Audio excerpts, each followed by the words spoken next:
जय सनातन धर्म की प्रिय सनातनियों, आप सभी का स्वागत है हमारे इस कार्यक्रम में।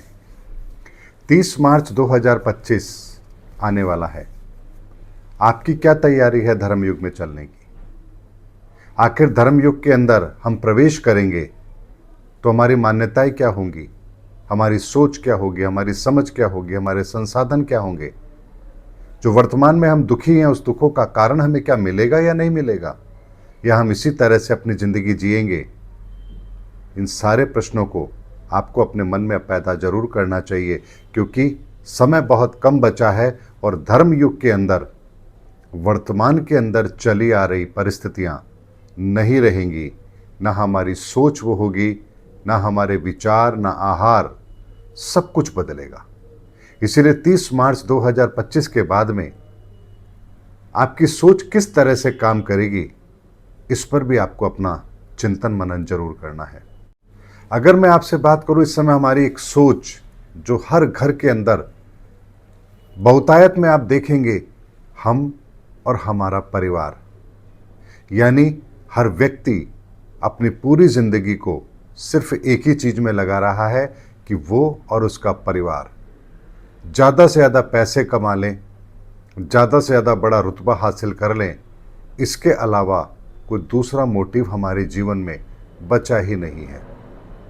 लेकिन जरा एक बात को बताइए, आप और आपका परिवार और वर्तमान के अंदर जो हमारा परिवार को लेकर दृष्टिकोण है, क्या वो ठीक है? और क्या ये दृष्टिकोण आपका धर्मयुग में काम करेगा? इस बात की गंभीरता को जरा समझ लीजिए। भगवान कृष्ण, उनके बेटे, उनके बच्चे, उनको उन्होंने क्या दिया? भगवान राम ने अपने बच्चों के लिए क्या किया? गुरु नानक देव ने अपने बच्चों के लिए क्या किया? मोहम्मद साहब ने अपने बच्चों के लिए क्या किया? जीसस क्राइस्ट ने क्या किया? इनमें से बहुत से तो ऐसे होंगे जिनकी तो संतान भी नहीं थी। सुभाष चंद्र बोस ने अपनी संतान के लिए क्या किया? मीराबाई ने अपने संतान के लिए क्या किया? सरदार पटेल ने अपनी संतान के लिए क्या किया? लाल बहादुर शास्त्री ने अपनी संतान के लिए क्या किया? ऐसे बहुत से उदाहरण हैं। इनमें से बहुत से लोग तो ऐसे हैं जिनकी संतान भी नहीं थी। इन लोगों ने अपनी संतान के लिए कुछ भी नहीं किया, लेकिन आज भी आप इन्हें, बहुत से लोगों को भगवान मानते हैं और कुछ लोगों को महापुरुष मानते हैं। अब चलिए बात करते हैं, भगवान राम के पिता ने उनके लिए क्या किया? भगवान श्री कृष्ण के पिता ने उनके लिए क्या किया? मोहम्मद साहब के पिता ने उनके लिए क्या किया? जीसस क्राइस्ट के पिता ने उनके लिए क्या किया? नानक देव के पिता ने उनके लिए क्या किया? भगवान बुद्ध, महावीर, इनके पिता ने इनके लिए क्या किया? इनके पिता ने ऐसा क्या किया जिसके कारण से ये इतने महान बने? अभी दो बातें मैंने आप लोगों के सामने रखी हैं और दोनों बातें आपको समझाने के लिए पर्याप्त हैं कि ना इन्होंने अपने बच्चों के लिए कुछ किया, ना इनके पिता ने इनके लिए कुछ किया, लेकिन फिर भी आज हम भगवान राम को राम मानते हैं, भगवान कृष्ण को भगवान मानते हैं। इस्लाम को मानने वाले लोग मोहम्मद साहब को अपना नबी मानते हैं, जीसस क्राइस्ट को वो अपना गॉड मानते हैं। ये सारी परिस्थितियाँ आपको समझाने के लिए पर्याप्त है कि कुछ तो यहाँ ऐसा है जो हमारी समझ से परे हो रहा है। तो क्या यदि भगवान राम के पिता भगवान राम के लिए कुछ नहीं करते तो वो भगवान नहीं होते? क्या कृष्ण के पिता उनके लिए कुछ नहीं करते तो वो कृष्ण नहीं होते? क्या गुरु नानक देव के पिता यदि उनके लिए कुछ नहीं करते तो वो गुरु नानक देव नहीं होते? क्या गुरु नानक देव, भगवान कृष्ण, भगवान राम और भी बहुत सारे लोग हैं, क्या ये अपने पिता के लिए मोहताज थे? यानी कि इनके पिता अगर कुछ करते इनके लिए तभी ये कुछ कर पाते? क्या ऐसा था? ऐसा बिल्कुल भी नहीं था। अगर उनके पिता उनके लिए कुछ नहीं करते तो भी वो ये होते, क्योंकि ईश्वर का विधान ही यही है कि उसे जब इस धरती पर बहुत कुछ करना होता है तब वो उसी तरह की ऊर्जाओं के लोगों को इस धरती पर भेजते हैं। फिर यहाँ हमें चाहे कोई भी परिस्थिति मिले, वो कार्य ईश्वर का संपन्न जरूर होता है। अब बात आती है कि फिर हम क्या करें? आपकी बातें तो बड़ी अच्छी अच्छी हैं, हमने सुन भी ली, समझ भी ली, तो क्या कल से बच्चों का ध्यान रखना बंद कर दें, कमाना बंद कर दें, नौकरी पर जाना बंद कर दें, व्यापार करना बंद कर दें, क्या करें? तो सनातनी एक बात को समझिए, आपको ईश्वर ने जन्म के साथ एक धरोहर दी है। आपकी संतान, आपका परिवार एक धरोहर है। इस धरोहर की हिफाजत करना ये आपका कर्तव्य है। उस धरोहर पर अपना एकाधिकार जमाना ये आपका कर्तव्य नहीं है। अरे ये तो मेरा ही बेटा है, मेरे लिए ही है। अरे ये तो मेरा है, मेरे लिए ही है। ये भावना ही आपके लिए सबसे बड़े दुख का कारण है। ईश्वर ने आपको उसी व्यक्ति को संतान बनाकर भेजा, किसी को पत्नी बनाकर भेजा, किसी को पति बनाकर भेजा, किसी को माता पिता बनाकर भेजा, किसी को भाई बनाकर भेजा, किसी को बहन बनाकर भेजा। इनका चयन करने में आपका कोई रोल नहीं है। केवल पत्नी को छोड़ दीजिए, तो बाकी किसी का भी चयन जब किया गया था तो आपसे नहीं पूछा गया था कि आपको कौन से माता पिता चाहिए, आपको संतान कैसी चाहिए, आपको भाई बहन कैसे चाहिए। आपसे नहीं पूछा गया था। तो ये आपका एक उत्तरदायित्व है। ईश्वर ने आपको एक धरोहर सौंपी है। इस धरोहर की हिफाजत करना ये आपका धर्म है, ना कि उस धरोहर पर अपना एकाधिकार जमाना ये आपका धर्म है। और यही कारण है कि आपने उस धरोहर का दुरुपयोग किया है। ये मेरा है, मेरा ही है, मेरा ही रहना चाहिए, किसी और का नहीं होना चाहिए। ये दुरुपयोग आपने किया है और आप अपनी आने वाली पीढ़ी को भी यही सिखाते हैं। और इसीलिए हम दुखी भी हैं, क्योंकि धरोहर की रक्षा करने का दायित्व था और धरोहर पर ही कब्जा करके बैठ गए, तो ये परमात्मा की अमानत में खयानत करने के बराबर है।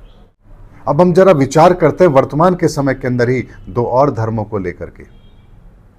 ईसाई धर्म के अंदर कभी भी बच्चों को पूरे जीवन भर अपने साथ रख करके उनको पालना पोसना ये नहीं सिखाया गया। वहाँ आप देखेंगे वेस्टर्न वर्ल्ड के अंदर बच्चा 14-15 साल का होता है, अपने माँ बाप से दूर होकर के अपना जीवन यापन खुद करता है। इस्लाम की अगर आप बात लेंगे तो आप समझेंगे कि वहाँ केवल और केवल उन्हें दीनी तालीम ही दी जाती है। दीनी तालीम के अलावा उनके किसी बात पर कोई ख्याल नहीं रखा जाता। बच्चा क्या करेगा, क्या खाएगा, क्या कमाएगा, इसकी उन्हें चिंता होती ही नहीं है। बस बच्चे होंगे, दीनी तालीम दिलाएंगे, इसके अलावा उन्हें अपना कोई दायित्व पूरा नहीं करना है।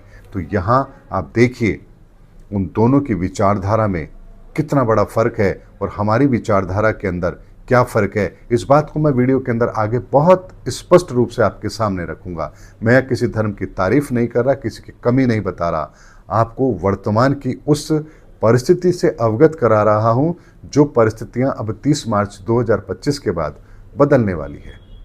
तो अब दूसरी तरफ अगर अब हिंदू धर्म की बात करें तो हम कोई कमी छोड़ते ही नहीं हैं अपनी संतान के लिए, यानी अच्छे से अच्छा उसको पहनाना, अच्छे से अच्छा खाना खिलाना, अच्छे से अच्छी शिक्षा, हर चीज़ हम उसको बेहतर से बेहतर देने की कोशिश करते हैं। यानी हमारा व्यक्तित्व इस तरह का होता है कि हम अपनी संतान को सर्वश्रेष्ठ देने की कोशिश करते हैं, जबकि और धर्मों के अंदर ऐसा नहीं होता है। इस्लाम के अंदर केवल दीनी तालीम पर फोकस किया जाता है, तो ईसाई धर्म के अंदर जैसे ही बच्चा 14-15 साल का होगा उसे उसके हाल पर छोड़ दिया जाएगा। लेकिन हिंदू धर्म के अंदर हम अपने बच्चों को आखिरी सांस तक अपने से अलग कभी होने ही नहीं देते। तो क्या हम ठीक कर रहे हैं? अगर हम ठीक कर रहे हैं तो फिर हमारे धर्म के अंदर ये व्यवस्था क्यों की गई? ब्रह्मचर्य, गृहस्थ, वानप्रस्थ और सन्यास, इन 4 प्रक्रियाओं के अंदर तो हमारे जीवन को बहुत ही अलग तरीके से होना चाहिए। लेकिन आज हम अपने जीवन में ना तो ब्रह्मचर्य की पालना करना जानते हैं, ना गृहस्थ की पालना करना जानते हैं, ना वानप्रस्थ क्या होता है हम जानते हैं, और ना सन्यास क्या होता है हम जानते हैं। छोटी सी उम्र के अंदर ही हम शारीरिक भोग करना शुरू कर देते हैं और गृहस्थ जीवन तो हम 70-80 साल तक भी निभाते रहते हैं। तो हम तो अपने धर्म के अंदर कहीं भी बात को ही नहीं मान रहे हैं। तो यहाँ पर मुझे एक बात याद आती है, अरे साहब ये तो सब किताबों की बातें हैं, किताबों में लिखी है बातें हैं, बातों का क्या। एक गाना भी था ना, बातें हैं बातों का क्या। लेकिन सनातनी एक बात को समझिए, हम अपनी संस्कृति से दूर हो गए, इसीलिए आज हम पूरी दुनिया के अंदर मुट्ठी भर रह गए। इस धरती पर हमारा साम्राज्य था, हिंदुत्व का साम्राज्य था, हिंदू संस्कृति का, सनातन संस्कृति का साम्राज्य था। पूरी दुनिया में हमारी संस्कृति का साम्राज्य था और आज हमारे पास पूरी दुनिया के अंदर एक देश भी नहीं है। वहीं दूसरी ओर आज से 2000 या 2100 साल पहले मुट्ठी भर लोग थे, लेकिन आज उनके पास सैकड़ों देश हैं। आखिर कारण क्या है?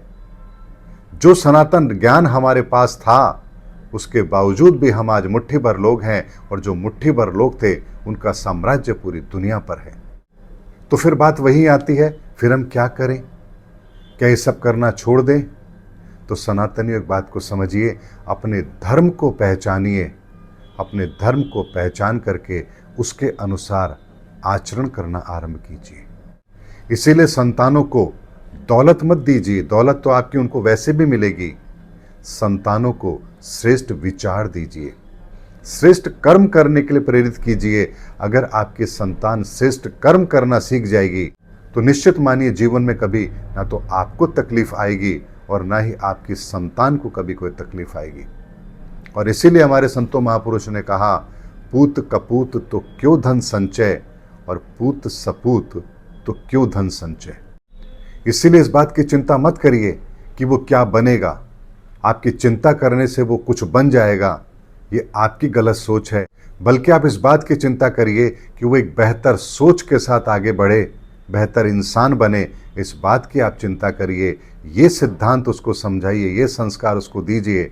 निश्चित मानिए वही होगा जो इतिहास में पहले भी हुआ है कि अगर राम का गुण है तो उसे राम बनने से कोई नहीं रोकेगा, और कृष्ण का गुण है तो उसे कृष्ण बनने से कोई नहीं रोकेगा। अगर उसके अंदर सरदार पटेल का गुण है तो उसे कोई नहीं रोकेगा, और अगर उसके अंदर सुभाष चंद्र बोस है तो उसे वो बनने से कोई नहीं रोकेगा। क्योंकि इनको भी बनने से कोई नहीं रोक पाया, ना इनके संसाधन, ना इनकी कठिनाइयाँ, क्योंकि इंसान अपना गुण पैदा होने के साथ ही लेकर आता है। इसीलिए अपने परिवार के लोगों के गुणों को पहचानिए और उन्हें उस गुण के आधार पर श्रेष्ठ कर्म करने के लिए प्रेरित कीजिए। इसी उद्देश्य के लिए ही आपको वो परिवार ईश्वर ने दिया है। ईश्वर ने जो धरोहर दी है उसकी सुरक्षा, उसकी पालना करने की जिम्मेदारी आपको दी है, क्योंकि उस व्यक्ति का भी कर्ज आपके ऊपर है। इसीलिए उस धरोहर की सुरक्षा कीजिए और अपना एकाधिकार उस धरोहर पर जताने की कोशिश मत करिए, क्योंकि वो धरोहर आपकी न पहले थी, न अभी है, न आगे होगी। क्योंकि आप जब इस धरती पर आए थे तब भी अकेले थे, और इस धरती से जाओगे तब भी आप अकेले रहोगे। बीच में आपको बहुत कुछ मिला है, ईश्वर ने दिया है, रिश्ते नातों के रूप में, धन दौलत के रूप में, मान सम्मान के रूप में। मिलता रहेगा, जाता रहेगा, छूटता रहेगा, फिर कुछ मिलता रहेगा। ये क्रम यूं ही चलता रहेगा। इसलिए जो आ रहा है उसको एंजॉय कीजिए, और जो जा रहा है उसे जाने दीजिए, क्योंकि जो गया है वो आपका था नहीं, और आपका जो है वो आपको आगे मिल भी जाएगा। अब इस बात को एक प्रैक्टिकल करके और देख लेते हैं। मैं अगर आपसे पूछूं कि आपके घर में आपके दादाजी की कितनी चीज़ें हैं, यानी कभी आपके दादाजी का साम्राज्य हुआ करता था, हर चीज़ उनकी थी, बिजनेस उनका था, नौकरी उनकी थी, पैसे उनके थे, ज़मीन उनकी थी, सारे रिश्ते उनके थे। लेकिन आज यदि हम बात करें, आपके दादाजी इस दुनिया को छोड़कर यदि चले गए, तो आज आपके पास केवल उनकी तस्वीर है। उनके कपड़े भी आपने कहीं फेंक दिए हैं या किसी को दे दिए हैं। धन दौलत जो थी वो सब बट गई है। मकान जो था वो पुराना हो गया, 100 साल हो गए, इसलिए आपने उसे बेच दिया या तोड़ के नया बना लिया। यानी आपके पास केवल और केवल उनकी एक तस्वीर है, वो भी शायद हो तो हो, ना तो ना हो। उसके अलावा आपके पास कुछ भी नहीं है। तो ज़रा विचार कीजिए कि आपके साथ भी तो यही कुछ होगा। आप जिन चीज़ों को आज इकट्ठा कर रहे हैं, कल वो चीज़ आपके परिवार के लिए किसी काम की नहीं है। उन्हें जो चीज़ मिलेगी वो उनके तकदीर से मिलेगी। आपका भी वही होगा जो हमारे पूर्वजों का हुआ।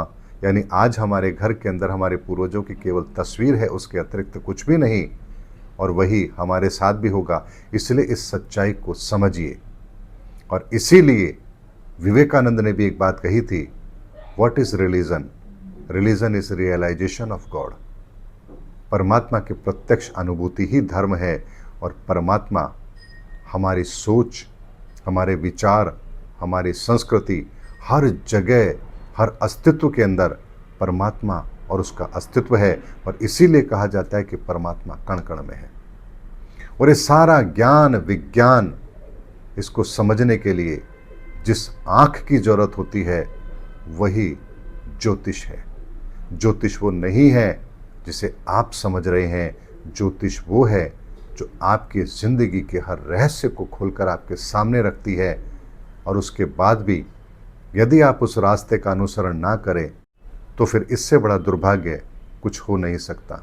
इसीलिए 30 मार्च 2025 के बाद हमारी सोच, हमारी संस्कृति, हमारा धर्म, हमारे विचार, हमारी परिस्थितियां सब कुछ बदलेंगी और उसी सनातन पद्धति से चलेंगी जिस सनातन पद्धति को ईश्वर ने हमारे लिए बनाया है, क्योंकि ईश्वर जानता है हमें कब किस चीज़ की आवश्यकता है। और यकीन मानिए, जब हमें जिस चीज़ की आवश्यकता होगी, अगर हमें ईश्वर पर विश्वास है तो ईश्वर वो पूर्ति हमारी जरूर करेगा। उम्मीद करता हूँ सनातनियों, आज के वीडियो में मैंने आपको हमारी जो एक सोच है परिवार को लेकर, धन को लेकर, परिस्थितियों को लेकर के, उसके अंदर हमारा सनातन दृष्टिकोण मैंने आप लोगों के सामने रखा है। और यही दृष्टिकोण 2025 के अंदर, धर्म युग के अंदर पूरी दुनिया को फॉलो करना है। इसीलिए मेरे इस चैनल पर मैं आपको समय समय पर हर वो चीज़ आपके सामने रखूँगा जो आपके लिए 30 मार्च 2025 के बाद आवश्यक है। और इसीलिए मेरे हर वीडियो के अंदर कुछ ऐसी बात मैं ज़रूर करता हूँ जो हमारी जीवन से जुड़ी हो। लेकिन मुझे बड़ा दुख भी होता है कि जब मैं किसी घटना के बारे में वीडियो बनाता हूँ, कोविड के बारे में या राजनीति के बारे में, तो लाखों लोग उसे देखते हैं। और जब भी मैं किसी शाश्वत सत्य पर, सनातन सत्य पर कोई वीडियो बनाता हूँ तो केवल 10-15 हज़ार ही लोग देख पाते हैं। तो इससे मुझे पता लगता है कि बीमारी कितनी गंभीर है और उसके लिए किस तरह के इलाज की आवश्यकता है। इसीलिए कमेंट्स बॉक्स में मैं ओपन रखता हूँ, ताकि जो इलाज मुझे करना है उस इलाज के लिए आपकी प्रतिक्रिया मुझे मिलनी चाहिए, और आपकी प्रतिक्रिया मुझे बताती है कि मेरा इलाज कितना कारगर है। मिलेंगे अगले वीडियो के अंदर, तब तक के लिए जय हिंद, जय भारत, जय सनातन धर्म की।